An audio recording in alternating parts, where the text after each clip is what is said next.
आप सबसे क्षमा चाहता हूँ।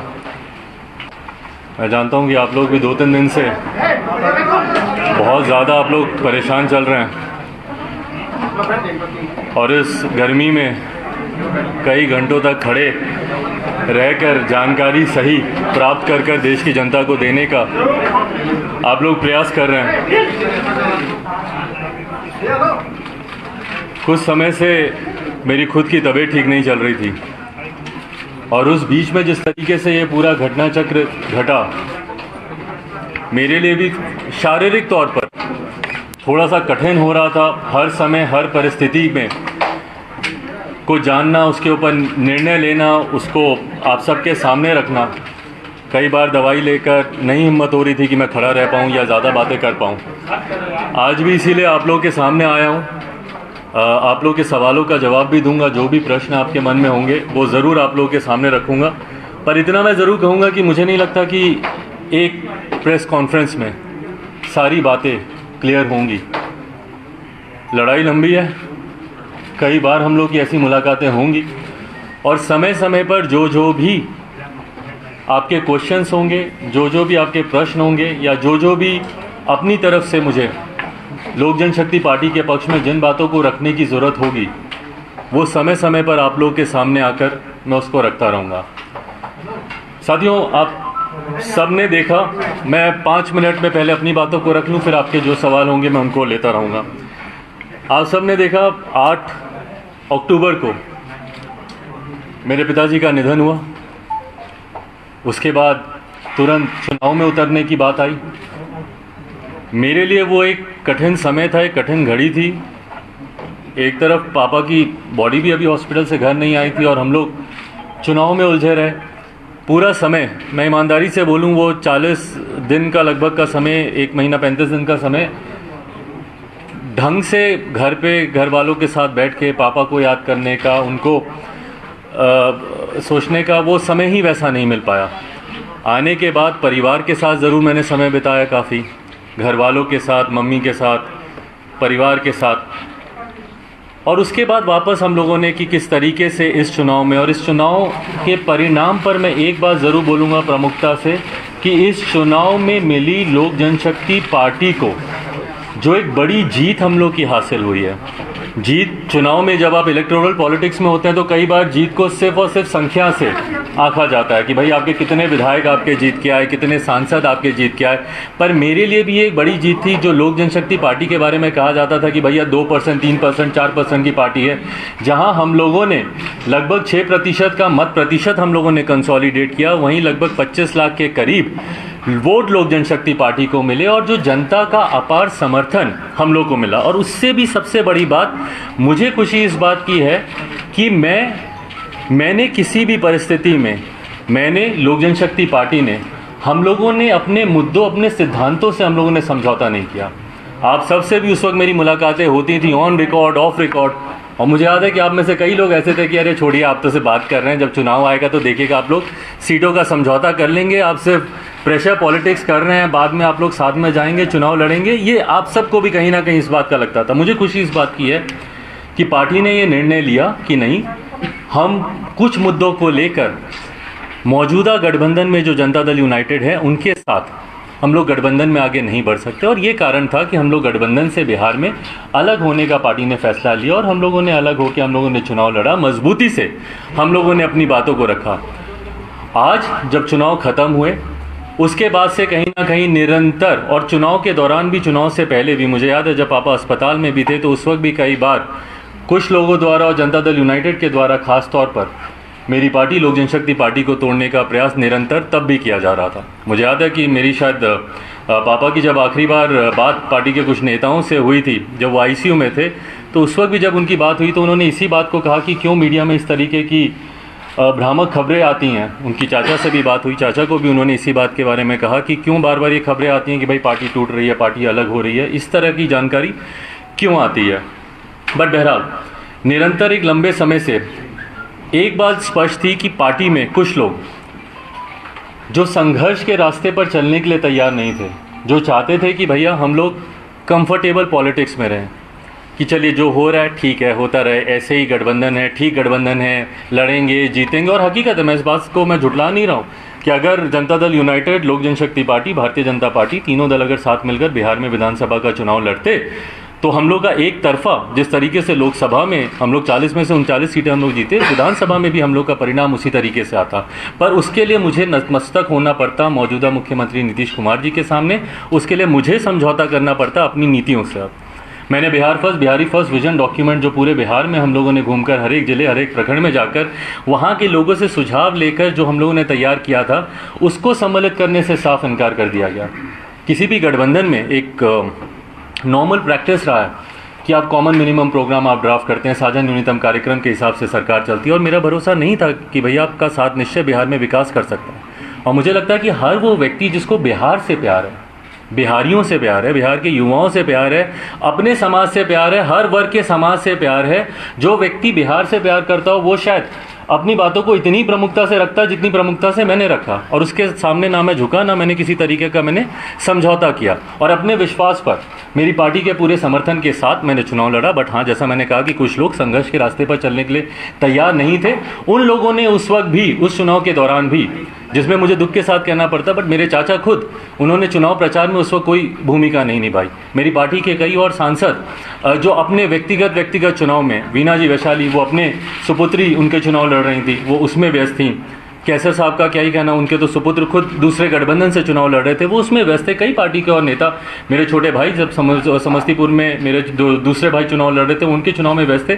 जिस तरीके से पूरे प्रदेश भर में कुछ लोगों की भूमिका होनी चाहिए थी, उस तरीके से उस वक्त भी देखने को नहीं मिली। और कहीं ना कहीं आभास कुछ लोगों को था कि आज नहीं तो कल पार्टी संभवतः इन सवालों को लेकर उनके सामने उनसे कार्रवाई कर सकती है, उनसे पूछताछ कर सकती है। बहरहाल जब चुनाव समाप्त हुए, उसके बाद जैसा मैंने कहा कि मुझे थोड़ा समय चाहिए था अपने परिवार के साथ रहने का।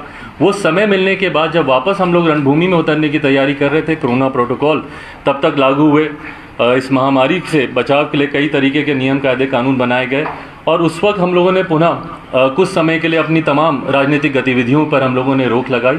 और उसके फिर तुरंत बाद मुझे टाइफाइड हुआ। और संजोग ऐसा कि इस बार हालत इतनी ज़्यादा ख़राब हुई कि लगभग 40 दिन से ज़्यादा का समय मुझे लगा अपने आप को बेहतर स्थिति में लाने के लिए। अभी भी रिकवरिंग में ही हूँ, पूरी तरीके से रिकवर नहीं हो पाया हूँ, पर वो समय ज़रूर लगा। और तब तक दुख मुझे इस बात का है कि जब मैं बीमार था, जब मैं बिस्तर पे था, उस वक्त मेरे पीठ पीछे जिस तरीके से ये पूरा षड्यंत्र रचा गया, इस बात का मुझे दुख है कि अगर किसी को भी कोई भी तकलीफ़ होती, और जबकि मैंने निरंतर प्रयास किया अपने चाचा से संपर्क साधने का, उनसे बात करने का, चुनाव के बाद से लगातार मैंने कोशिश की कि मैं उनसे बात करूं अगर किसी तरीके की कोई समस्या है, या उनको अगर किसी तरीके की बातें मेरे सामने रखनी हो। और ये संपर्क नहीं होने के बाद, ये संवादहीनता आने के बाद, मैंने स्वतः अपनी तरफ से, मैंने होली के दिन, क्योंकि वो दिन मेरे लिए एक कठिन दिन था, आप सब ने अनुभव किया कि जब पापा रहते थे तो किस तरीके से हम लोग घर पर होली मनाते थे। पर उस दिन ना सिर्फ पापा के नहीं रहने की वजह से ना सिर्फ होली फीकी थी, बल्कि उस दिन मेरे साथ परिवार के भी लोग नहीं थे, चाचा नहीं थे, कोई नहीं था। तो उस दिन मुझे वो अकेलेपन का एहसास हुआ। और उस दिन मैंने उनको पत्र लिखा, जो पत्र मैंने कल या परसों मैंने अपने ट्विटर हैंडल के माध्यम से आप सबके बीच साझा भी किया। और उस पत्र में भी अगर आप पढ़ेंगे तो अंत में मैंने यही लिखा कि कुछ भी है आप बात तो कीजिए, आके आप मुझे बुला लीजिए, जो भी आप अपनी बातों को रखिए। पिछले 2 दिन से जब ये घटना चक्र भी चल रहा था, मैं जानता हूँ कि आप सब भी काफ़ी जानना चाह रहे थे कि भाई मैं क्या कहना चाह रहा हूँ, मेरा क्या पक्ष है। बट मैंने अपनी तरफ से अंत तक मैंने प्रयास किया कि पार्टी और परिवार दोनों को एकजुट करके रख सकूं। लास्ट तक मैंने कोशिश की। आपने देखा कल परसों चाचा के मैं घर भी गया, वहाँ पर जाकर भी मैंने कोशिश की। कल भी मैंने अंत तक, दोपहर तक, मम्मी खुद व्यक्तिगत तौर पर वो भी प्रयास कर रही थी चाचा से संपर्क साधने का। 10-15 दिन से वो अलग अलग माध्यम से उन्होंने भी कोशिश की कि उनसे बात करें। और परिवार की बात है, और मैंने एक बार पहले भी कहा था जब पारिवारिक एक और मसला आया था कि मैं बहुत ज़्यादा सहज महसूस नहीं करता हूँ परिवार की बातों को सार्वजनिक तौर पर करने के लिए। पर कल जब अंत में आते आते जब इस बात का एहसास हुआ कि शायद अब चीज़ें अब हाथ से निकल गई हैं, और जो मेरी कोशिश परिवार और पार्टी को एकजुट रखने की थी, जब वो सफल नहीं हुई, तो उसके बाद हम लोगों ने कल पार्टी की राष्ट्रीय कार्यकारिणी की बैठक बुलाई वर्चुअल मीडियम से। और उसमें क्योंकि पार्टी में अनुशासन कायम रहे, ये जिम्मेदारी भी मेरी है। कॉन्ट्ररी टू द बिलीफ कि कुछ लोग जो इस बात का दावा करते हैं या इस बात को कहने की कोशिश कर रहे हैं कि अब चिराग पासवान लोक जनशक्ति पार्टी के राष्ट्रीय अध्यक्ष नहीं रहे, उन्हें हम लोगों ने राष्ट्रीय अध्यक्ष से हटा दिया। मैं आप सब के माध्यम से पार्टी के संविधान की जानकारी संक्षेप में आप लोग के समक्ष रखना चाहता हूं। मेरे साथ पार्टी के संविधान के निर्माताओं में से जो अहम भूमिका निभाने वाले पार्टी के हमारे सेक्रेटरी जनरल जनाब अब्दुल खालिक साहब मौजूद हैं, ए.के. वाजपेयी साहब मौजूद हैं, जिन्होंने लीगली इस संविधान को ड्राफ्ट करने में एक अहम भूमिका निभाई है। तो संविधान के अनुसार जो ये दावे किए जा रहे हैं, जिस तरीके से कहा जा रहा है कि नहीं उनको हमने राष्ट्रीय अध्यक्ष के पद से हम लोगों ने उनको हटा दिया, या फिर पार्लियामेंट में संसदीय दल का नेता बनना। भाई अगर आप मुझे कहते तो मैं खुशी खुशी में आपको बनाता संसदीय दल का नेता, मुझे कोई उसमें दिक्कत नहीं थी। मैं तो चाहता हूं कि भैया आप आएँ और पार्टी की भूमिका बढ़ चढ़ कर निभाएं। मैं चाहता हूं कि सदन में ज़्यादा से ज़्यादा हर एक विषय पर पापा ने जिस तरीके से विश्वास करके, जिस तरीके से संसदीय बोर्ड ने मुझ पर विश्वास रख के मुझे संसदीय दल का नेता बनाया था, मुझे खुशी है कि हर उस मुद्दे पर धारा 370 की बात हो, ट्रिपल तलाक की बात हो, जितने भी राम मंदिर की बात हो, जितने भी ऐसे मुद्दे हैं, निरंतर मजबूती से मैं सदन में अपनी बातों को मैं रखता रहा। मैं चाहूँगा कि भविष्य में भी ये रहे। बहरहाल, पर जिस तरीके से उनको चुना गया, ये प्रक्रिया संवैधानिक तरीके से, और संवैधानिक तरीके से मैं राष्ट्र के संविधान की नहीं, मैं पार्टी के, लोक जनशक्ति पार्टी के संविधान की मैं बात कर रहा हूँ, संवैधानिक तरीके से ये प्रक्रिया गलत है। पार्टी का leader of the house parliament में या विधानसभा में या विधान परिषद में कौन होगा, इस बात का निर्णय सिर्फ और सिर्फ पार्लियामेंट्री बोर्ड ले सकता है। And in absence of parliamentary board, ये पूरी की पूरी power resides in the hand of the national president. राष्ट्रीय अध्यक्ष के पास ये पूरी पावर है इस बात को चुनने की। कौन आपका leader of the house parliament में होगा, लोक जनशक्ति पार्टी का संविधान इस बात की इजाज़त सिर्फ राष्ट्रीय अध्यक्ष या संसदीय बोर्ड के पास है। वहाँ पर मौजूदा जो सिटिंग मेंबर ऑफ पार्लियामेंट्स हैं वो आपस में इस बात का निर्णय नहीं ले सकते, ये पार्टी का संविधान कहता है। बहरहाल, इसमें बहुत ज़्यादा डिटेल में नहीं जाते हुए, क्योंकि संभवतः आने वाले दिनों में शायद एक लंबी कानूनी लड़ाई भी हम लोग को लड़नी पड़े, वहाँ पर हम लोग इस बात को मजबूती से हम लोग रखेंगे।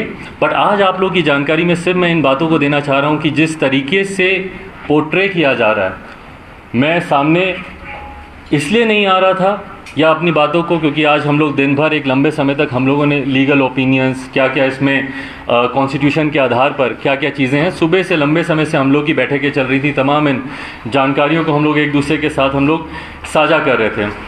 और ईमानदारी की बात है, मैं चाहता नहीं था कि ये मसला इस तरीके से बढ़े। जैसा मैंने कहा कि मेरा हमेशा प्रयास रहा कि अगर परिवार की बात है और पार्टी भी मेरा परिवार है, अगर इसको हम लोग बंद कमरे में अगर आपस में बैठकर अगर हम लोग इसको सुलझा पाते, वो मेरा प्रयास ज़्यादा था। पर अब जब मेरे पास कोई और विकल्प बचा नहीं, तो इसीलिए आप सबके समक्ष आकर मुझे इन बातों को रखना मेरे लिए ज़रूरी था, क्योंकि बार बार मैं देख रहा था, कुछ चैनल्स पे चल रहा था कि इनको राष्ट्रीय अध्यक्ष के पद से हटाया जा चुका है।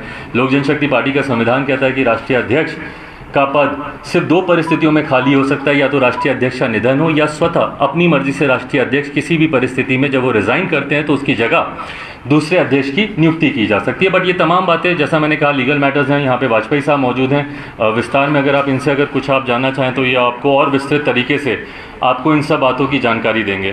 पर हाँ, आज आप लोगों के सामने आने का मेरा उद्देश्य बस यही था कि जो एक मैंने प्रयास किया था कि शायद परिवार, पार्टी, सारा मसला सुलझ जाए। आज जब वो सुलझा नहीं, तो पार्टी में अनुशासन बना रहे, पार्टी जिस मजबूती से जिन विचारों के साथ आगे बढ़ रही है, उन्हीं विचारों के साथ वो आगे बढ़ती रहे। इसके लिए ज़रूरी था कि मैं अपनी बातों को आप सब के माध्यम से, मेरे जितने समर्थक हैं या लोक जनशक्ति पार्टी में जितने लोग विश्वास रखते हैं, हमारी पार्टी के तमाम पदाधिकारी, कल भी मुझे खुशी है कि जब राष्ट्रीय कार्यकारिणी की जब बैठक हुई तो उस वक्त भी हमने सारे पदाधिकारियों ने जिस मजबूती से पार्टी के पक्ष में अपनी बातों को रखा, पार्टी को आगे लेकर जाने के लिए रखा, पार्टी को मजबूती प्रदान करने के लिए रखा, उस दिशा में मैं अपने पार्टी के तमाम साथियों के साथ, तमाम पदाधिकारियों के साथ, नेशनल बॉडी के हों, स्टेट बॉडी के हों, स्टेट प्रेसिडेंट्स हों, विभिन्न प्रकोष्ठों के अध्यक्ष हों, हमारी जिला समिति के पदाधिकारी हों, जिला अध्यक्ष हों, उन सब की सहमति और मजबूती के साथ आने वाले समय में लोक जनशक्ति पार्टी मजबूती से इस लड़ाई को लड़ने के लिए तैयार है। पार्टी पापा ने पूरे विश्वास, भरोसे और मेहनत के साथ उन्होंने बनाई। विश्वास इस बात का कि इस पार्टी के माध्यम से जिस तरीके से वो गरीबों की, पिछड़ों की लड़ाई लड़ना चाहते हैं, समाज में कई ऐसे तत्व हैं जो निरंतर आपको बांटने का काम करते हैं, और ये पहली बार नहीं हो रहा है। इतिहास गवाह रहा है, कई बार ऐसा प्रयास किया गया है। और इसमें मैं बोलूँगा बांटने की, जब मैं बात कर रहा हूँ तो मैं जनता दल यूनाइटेड के ही लोगों की मैं खास तौर पर बात कर रहा हूँ। दलित महादलित करने का भी काम उन्हीं लोगों ने किया, और निरंतर ये देखा गया है कि ये प्रयास किया जाता है उनके द्वारा कि जब भी कोई एक दलित आगे बढ़ना चाहता है तो उसी में ही ये लोग विभाजन करने का काम करते हैं कि भाई इनको आपस में ही फूट डाल दो, आपस में बांट दो, ताकि ये लोग आगे ही ना बढ़ पाएँ। दलित महादलित बनाना सबसे बड़ा उसका एक उदाहरण रहा। तो निरंतर ये बांटने और राज करने की रणनीति इन लोगों के द्वारा अपनाई जाती है। पर जैसा मैंने कहा कि मैं रामविलास पासवान का बेटा हूँ, मैं एक शेर का बेटा हूँ। ना मैं उस वक्त अकेले चुनाव लड़ने से डरा जब मेरे पिता के निधन को कुछ समय नहीं बीता था। उस वक्त अगर मैं डंके की चोट पर अपने मुद्दों पर, अपने अधिकारों के लिए जाकर उस वक्त अगर मैं लड़ाई लड़ सकता हूं, तो आज की तारीख में तो मेरी पार्टी, मेरे साथियों का पूरा समर्थन मेरे साथ है, मेरी तमाम पदाधिकारियों का समर्थन मेरे साथ है। और सबसे बड़ी बात, बिहार की जनता जिस तरीके से सोशल मीडिया के माध्यम से हो या व्यक्तिगत संपर्क साधने के माध्यम से हो, जिस तरीके से उनका प्यार और उनका समर्थन मुझे मिल रहा है, ये विश्वास मुझे देता है कि जिस सोच के साथ पापा ने इस पार्टी को बनाया था, उसी सोच के साथ लोक जनशक्ति पार्टी आने वाले दिनों में मजबूती से आगे बढ़ेगी। आप लोग क्या कोई सवाल? चिराग जी, मेरा सवाल ये है कि आपके चाचा जी ने कहा है कि आपके पास कोई अधिकार नहीं है, और कल पटना में कार्यकारिणी की बैठक करने जा रहे हैं, उसके अध्यक्ष को चुन लिया जाएगा। जैसा मैंने कहा कि अधिकारों की आपने बात की, ये अधिकार मुझे लोक जनशक्ति पार्टी का संविधान ही देता है। संविधान की जानकारी के अभाव में कुछ लोग कुछ फैसले ले रहे हैं और उनको लग रहा है कि वो सही हैं, पर मुझे लगता है कि एक बार जब वो पार्टी का संविधान पढ़ेंगे, जानकारी लेंगे, देखिए कोई भी संगठन हो वो संविधान के अनुरूप ही चलता है। आप की व्यक्तिगत सोच, व्यक्तिगत भावना कुछ और हो सकती है, बट जो संविधान में लिखा है आप उसी के को फॉलो करते हुए, उसी को मानते हुए ही आप निर्णय ले सकते हैं। तो जो वो इस बात को कह रहे हैं कि मैं पार्टी का राष्ट्रीय अध्यक्ष नहीं हूँ, मैंने कहा, मैंने तो आपको हवाला भी दिया, और अगर मेरी याददाश्त सही है तो लोक जनशक्ति पार्टी का आर्टिकल 19 का सब क्लॉज 5 मुझे इस बात का अधिकार देता है। पटना कब करेंगे?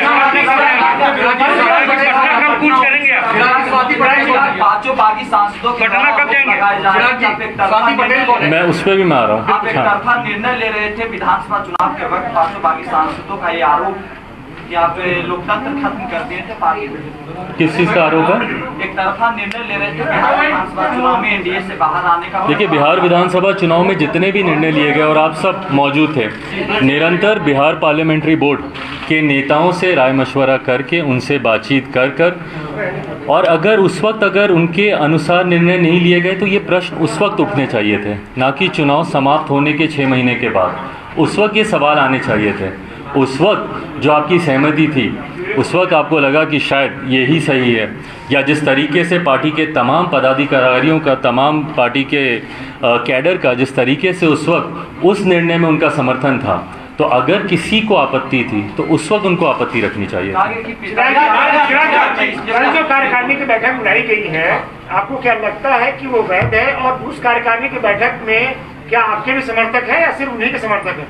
देखिए, जैसा मैंने कहा कि सुबह से हम लोग इसको लेके हम लोग चर्चा कर ही रहे हैं, और इसमें क्या बेस्ट लीगल वे आउट होगा, क्या हम लोग को अगला कदम उठाना चाहिए, उसको लेकर हम सब की चर्चा चल रही है। सही समय पर आने पर उसकी जानकारी, जो भी फैसला होगा वहाँ पे उसको मानेंगे आप? नहीं, उस फैसले को मानने का मेरे मानने का उसमें क्या उद्देश्य है? जैसा मैंने कहा कि वो अथॉराइज्ड ही नहीं है इस तरीके की बैठक को बुलाने के लिए, या इसमें लिए गए किसी भी फैसले को। पार्टी के कॉन्स्टिट्यूशन के आधार पर चलना ज़रूरी है, अनिवार्य है। जैसा मैंने कहा कि उन्होंने अपनी जानकारी के हिसाब से लोकसभा अध्यक्ष ओम बिरला जी को भी उन्होंने एक पत्र लिख दिया, बट पार्टी का कॉन्स्टिट्यूशन, लोक जनशक्ति पार्टी का संविधान क्या कहता है, उसी के अनुसार, उसी के अनुरूप आप निर्णय लेंगे ना, उससे अलग हट के आप निर्णय नहीं ले सकते। तो वो ऑथराइज ही नहीं है इसके लिए। लगता है कि आपको थोड़ा समय ज़्यादा लग गया सामने आने में। भाई थोड़ी सी उसके लिए मैं क्षमा चाहूँगा, मेरी शारीरिक परिस्थिति के लिए मैं चाहूँगा कि आप उसमें थोड़ा सा मेरा साथ दें। मैं अभी भी बहुत ज़्यादा बोल पाऊँ, आपको भी शायद कहीं ना कहीं एहसास होगा, नहीं तो मैं अभी एक बार शुरू करता हूँ तो थोड़ा ज़्यादा बोल जाता हूँ, पर अभी भी उतनी हिम्मत नहीं आ पा रही है, तो वो एक कारण जरूर है। आपने पूरी जो कहा कि जेडीयू की तोड़फोड़ कर रहा है, इस बार देखा जा रहा है कि बीजेपी का भी शायद एक किसी तरह से छोटा हाथ है। आपको क्या लगता है कि मतलब जिस पार्टी को आपने पूरा अगर देखा जाए तो नीतीश कुमार के खिलाफ बड़े खड़े किए, वही आपको धोखा दे रहा है, और एक पार्टी जो वंशवाद के खिलाफ है, क्या उस पर विश्वास करना? देखिए, जब सबसे ज़्यादा मैं बाकियों का तो मुझे नहीं पता, बट हाँ, जनता दल यूनाइटेड का मैं ज़रूर बोलूँगा, उनका हाथ ज़रूर है। और सबसे बड़ी बात, पहले तो ये मेरा इंटरनल मैटर है, ये मेरी पार्टी का मैटर है। जब आपको अपने ही धोखा देते तो फिर आप बाहर वालों पे आप क्या उंगली उठाएं? तो पहले मुझे इंटरनली इन चीज़ों को समझना ज़रूरी है, किसका हाथ है, बाहर से कौन कर रहा है, नहीं कर रहा है, ये बात की बात है। बट हाँ, इतना ज़रूर मैं बोलूँगा कि जनता दल यूनाइटेड के नेताओं ने जिस तरीके से भूमिका निभाई, और जैसा मैंने पहले भी कहा कि एक परंपरा रही है बांटो और शासन करो की, डिवाइड करते हैं, दलित महादलित करने का प्रयास किया, आज भी पार्टी में निरंतर, और अभी से नहीं, एक लंबे समय से कई बार मैंने कई विभिन्न चैनलों पे मैंने पहले भी मैंने देखा कि इस तरीके की बातें आती थी कि भाई पार्टी में टूट हो रही है, ये हो रहा वो हो रहा, तो ये प्रयास एक लंबे समय से चलता रहा। आपने पत्र में भी जिक्र किया स्वाति पटेल का, और स्वाति पटेल ने इस हिंदुस्तान पर ये कहा कि प्रिंस के ऊपर एवं शोषण का आरोप है, और ये सब आपकी जानकारी में था, क्या सच है सर? देखिए, मेरी जानकारी में ये विषय पहली बार, अगर मेरी याददाश्त सही है तो शायद 8 जनवरी के आसपास ये विषय मेरे संज्ञान में आया। उन्हीं के द्वारा एक लिखा हुआ पत्र मुझे दिया गया था, और उसमें उन्होंने कुछ बातों का उन्होंने जिक्र किया जो उनके साथ कुछ घटना घटी। जिस सांसद का उन्होंने जिक्र किया, मेरे भाई प्रिंस राज के बारे में उन्होंने कुछ बातों को कहा। जब मैंने उनसे, प्रिंस से जब मैंने इन बातों को जानना चाहा तो उन्होंने एक दूसरा पहलू मेरे सामने रखा। उनका वर्जन टोटली डिफरेंट था, और जिस मोहतरमा ने इन बातों को कहा उनका वर्जन टोटली डिफरेंट था दोनों का। उसके बाद मैंने एक बार प्रयास किया कि अगर दोनों आमने सामने बैठते हैं तो आमने सामने बैठकर अगर कोई कन्फ्यूजन है उसको सॉर्ट आउट किया जा सकता है। पर सामने बैठाने के बाद मुझे इस बात का एहसास हुआ कि वो जो बातें कह रही हैं और ये जो बातें कह रहे हैं, दोनों में ज़मीन आसमान का फ़र्क है, और दोनों के अपने अपने मजबूत पक्ष हैं। मैं इन्वेस्टिगेटिंग अथॉरिटी नहीं हूँ। उसके बाद मैंने दोनों को इसी बात का सुझाव दिया। मैंने कहा कि आप लोग पुलिस के पास जाएं, एफआईआर आप लोग दर्ज कराएं, और जो सही है, इन्वेस्टिगेशन का मैटर है, इन्वेस्टिगेट होगा। प्रिंस संभवतः शायद वो पुलिस के पास गए, उन्होंने अपनी एफआईआर दर्ज की, और उसके बाद उनसे मेरी कभी दोबारा मुलाकात नहीं हुई, तो मुझे उनका पक्ष नहीं पता कि उसके बाद उन्होंने क्या किया।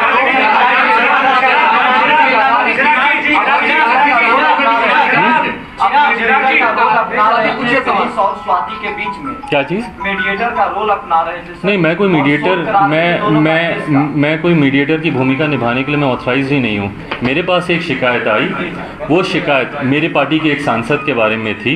मैंने पार्टी के डिसिप्लिनरी कमेटी को भी इस बात की मैंने जानकारी दी, पर हाँ, समझ में आया कि ये मैटर लीगल विषय से जुड़ा हुआ है। इसमें पुलिस ही इन्वेस्टिगेट करके इसको सॉल्व कर सकती है, इसमें मेरी कहीं से कोई भूमिका नहीं है। कोशिश की थी, मुंह मत खोलना। बिल्कुल नहीं, मैंने उनको पुलिस के पास जाने की मैंने बात की, तो मैं ऐसा क्यों कहूँगा? संभव ही नहीं। मैंने तो प्रिंस को भी मैंने बोला। चुनावों के दौरान खुद को हनुमान कहा था, और देश के एक बड़े नेता को राम कहा था। इस वक्त जब हनुमान मुसीबत में है, तो क्या आप राम से मदद मांगे, या किसी तरह की मदद की पेशकश की गई है? आपको लगता है कि मदद चाहिए? हनुमान को अगर मदद मांगनी पड़े राम से, तो फिर हनुमान काहे और राम काहे के? आपको जो अध्यक्ष बनाया गया था, पशुपति पारस जी ने उसी पे सवाल उठा दिया है कि कोई लिखा जो भी प्रस्ताव आता है वो तो होता है, ऐसे डॉक्यूमेंट्स नहीं है। और साथ ही साथ उन्होंने उसके प्रस्तावक कौन थे? जब मैं अध्यक्ष बना था तो उसके प्रस्तावक कौन थे? खुद वही थे, उन्होंने ही मेरे नाम को प्रपोज किया था, और इसी जगह पर ये बैठक हुई थी, आप सब मौजूद थे, और वो सारे डॉक्यूमेंट्स हम लोग के पास मौजूद हैं। जब जरूरत पड़ेगी सामने रख दिया। उन्होंने बात की, पार्टी संविधान में एक व्यक्ति एक पद का है। मेरा सवाल ये है कि आपने कहा कि जेडीयू की प्लानिंग पहले से थी, और ये सबके नॉलेज में है, पत्रकारों के भी नॉलेज में है कि बिहार विधानसभा चुनाव के बाद नीतीश कुमार ने ये मन बना लिया था कि क्या करें। आपके भी नॉलेज में था, और पशुपति पारस ने जो स्टेप लिया वो बाकायदा आपने 4 पन्नों के लेटर में बता दिया है। आपको नहीं लगता है कि परिवार आगे आपको वक्त रहते एक्शन लेना चाहिए था पशुपति पारस पर?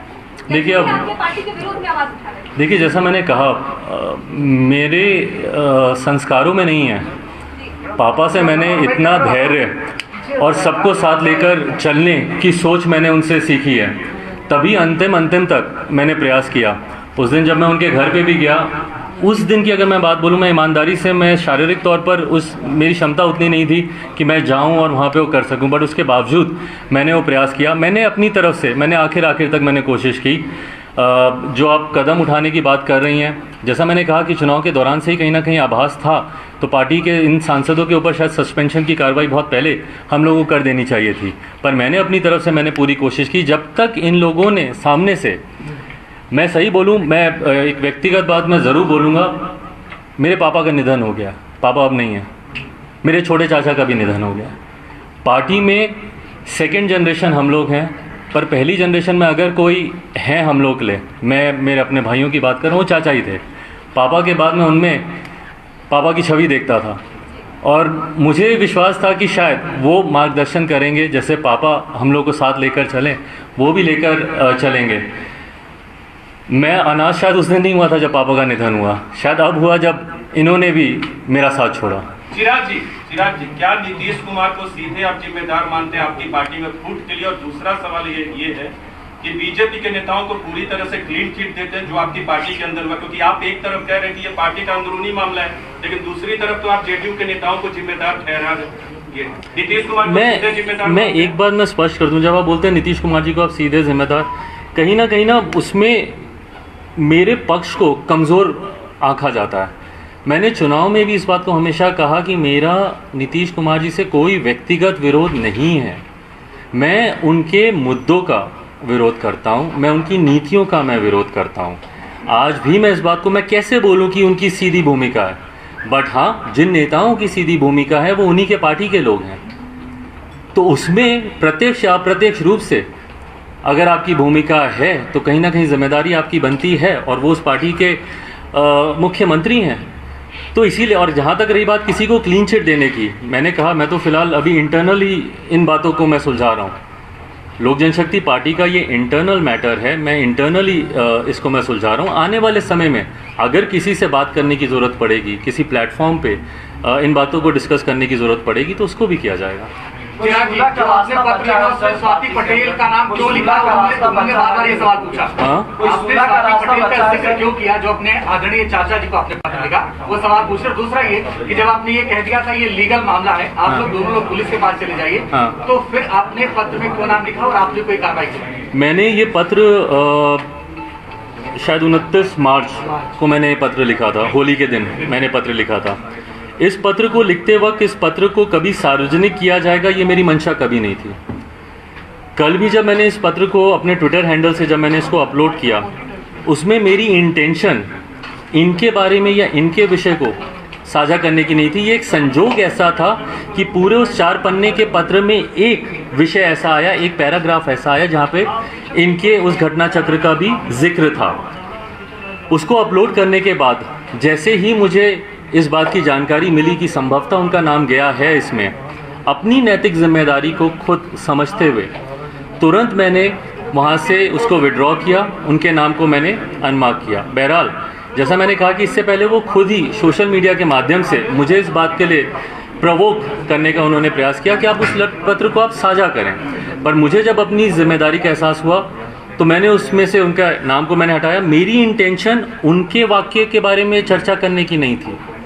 कल मेरी इंटेंशन इस पूरे घटना चक्र, जो कि मेरे लिए एक बड़ा विषय है, मेरी पार्टी में जिस तरीके से टूट हुई, उस बात में मेरी भूमिका कहाँ पर रही, व्यक्तिगत तौर पर भी एक भतीजे के नाते मेरी क्या भूमिका रही, उसको साझा करने की थी अपने समर्थकों के साथ।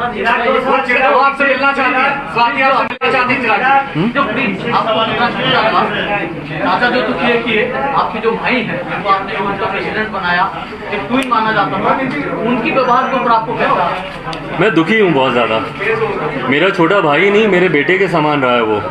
मुझे याद है बचपन में मैं उसको बायो, केमिस्ट्री ये सब मैं पढ़ाता था, तो मेरे लिए प्रिंस कभी ऐसा करेगा मैंने कभी सोचा नहीं था सपने में।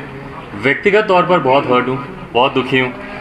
पर जैसा मैंने कहा कि मेरी दोहरी भूमिका है, जहाँ पे एक परिवार की बात है वहीं पार्टी को भी संजो कर, संभाल कर, आगे बढ़ा के, पार्टी की नीतियों के साथ बिना कोई समझौता किए हुए, पार्टी की नीतियों के साथ, पार्टी के सिद्धांतों के साथ आगे बढ़ा कर लेकर जाने की भी भूमिका मेरी है। मैं आप लोगों से इजाज़त चाहूँगा, इससे ज़्यादा शायद संभव नहीं होगा मेरे लिए कुछ और। Thank you. जल्दी आप लोगों के सामने दोबारा आऊँगा।